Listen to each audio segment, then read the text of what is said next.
Perkenalkan, nama saya Iwayan Eka Suarjawa. Saya adalah calon guru penggerak Angkatan 5 Kabupaten Gianyar, dan saya ini bertugas di SD Negeri 1 Sebatu.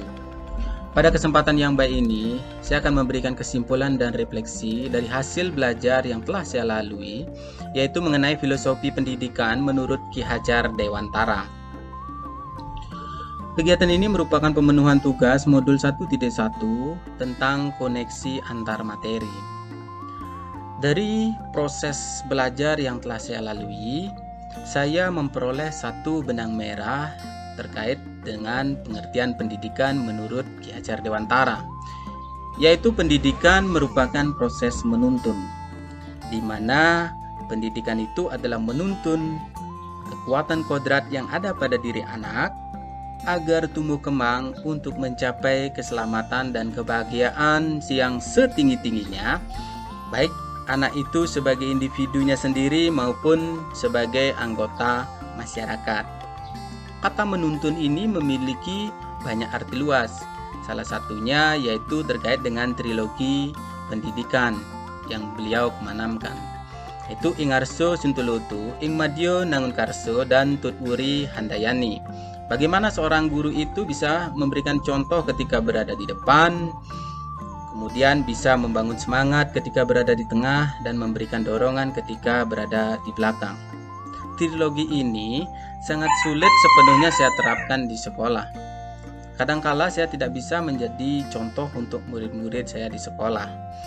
Kadangkala dan mungkin sering saya itu memberikan contoh yang tidak baik kepada murid, seperti terlambat masuk ke dalam kelas ataupun berpakaian tidak sesuai dengan harinya.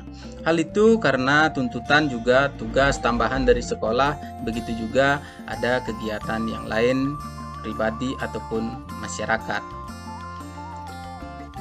Kemudian menuntun itu juga berkaitan dengan kodrat alam dan kodrat zaman. Jadi di dalam menuntun tumbuh kembang anak itu kita harus memperhatikan kodrat alam dan kodrat zaman, di mana kita mendidik anak itu agar sesuai dengan lingkungannya dan sesuai dengan zamannya pada saat ini. Nah, kodrat alam itu sudah bisa saya terapkan dan sudah saya perhatikan pada anak-anak saya, karena sebagian besar atau hampir semua anak-anak saya itu berasal dari lingkungan yang sama, dari pancar yang sama, dari dusun yang sama. Nah, sedangkan kodrat zaman itu saya belum bisa terlalu banyak mengkaitkan pembelajaran dengan pemakaian teknologi seperti pada saat ini. Nah, cara-cara mengajar pun itu juga belum banyak saya variasikan, bahwa dengan model-model pembelajaran yang sesuai atau pada saat ini sedang banyak digunakan untuk anak-anak. Kata menuntun juga berhubungan dengan menghamba pada anak, yaitu menciptakan suatu pembelajaran yang berpusat pada anak, yang memandang bahwa anak itu adalah subjek pembelajar, di mana guru itu mampu memfasilitasi belajar siswa. Nah, menghamba pada anak ini mungkin sepenuhnya juga belum saya bisa lakukan, karena pembelajaran yang saya lakukan di kelas itu masih menuntut ataupun pemenuhan kompetensi yang sudah kita canangkan. Jadi menuntut anak supaya memiliki kompetensi yang sudah kita rencanakan. Jadi belum bisa memfasilitasi bagaimana kebutuhan gaya belajar potensi anak itu dipenuhi dalam pembelajaran di kelas. Nah, selanjutnya sistem Among itu juga berhubungan dengan kata menuntun, yaitu guru itu sebagai pengampu siswa yang memberikan kebebasan anak dalam belajar. Jadi guru itu harus mampu menuntun anak tumbuh kembang sesuai dengan apa yang sudah menjadi bekal anak dari sejak lahir, apa yang sudah dituliskan, apa yang sudah digariskan pada anak dari sejak lahir. Jadi guru itu hendaknya bisa menebalkan tulisan-tulisan positif dan menyamurkan tulisan-tulisan negatif yang ada pada diri anak sejak lahir. Nah, yang berikutnya itu adalah berkaitan dengan berkearifan lokal. Jadi pendidikan itu berkaitan dengan budaya. Jadi landasan budi pekerti itu diajarkan dengan kearifan atau budaya-budaya lokal.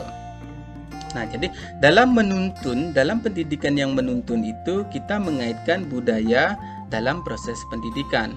Jadi bukan saja kita takut pengaruh budaya luar, tetapi kita perkuat diri kita dengan kearifan sosiokultural daerah kita sendiri.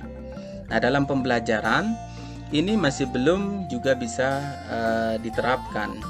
Saya lebih banyak menuntut siswa itu agar mereka itu memahami materi-materi yang ada di buku.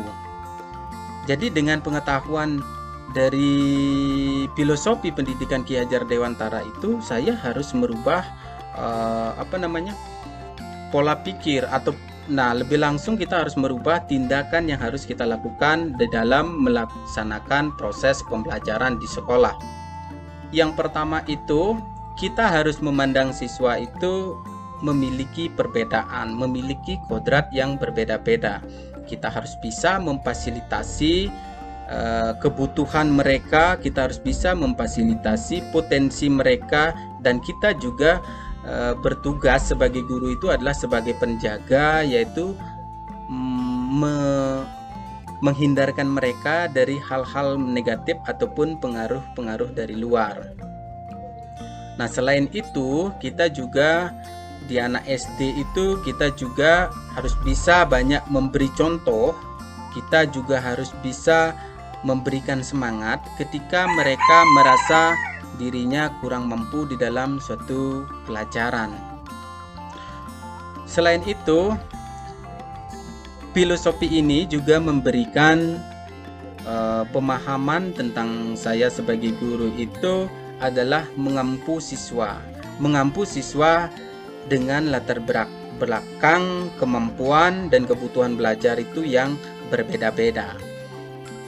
Jadi sebagian besar anak-anak siswa SD itu masih suka bermain, jadi kita harus bisa menjadi penuntun atau menjadi pamongnya dengan mendampingi dan juga menemani siswa belajar itu dengan belajar di kelas ataupun dengan permainan. Nah, kurang lebih seperti itu yang dapat saya simpulkan dari hasil belajar yang telah saya lalui dan juga hasil refleksi dalam diri saya.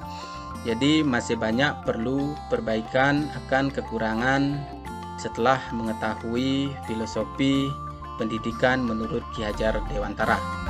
Terima kasih.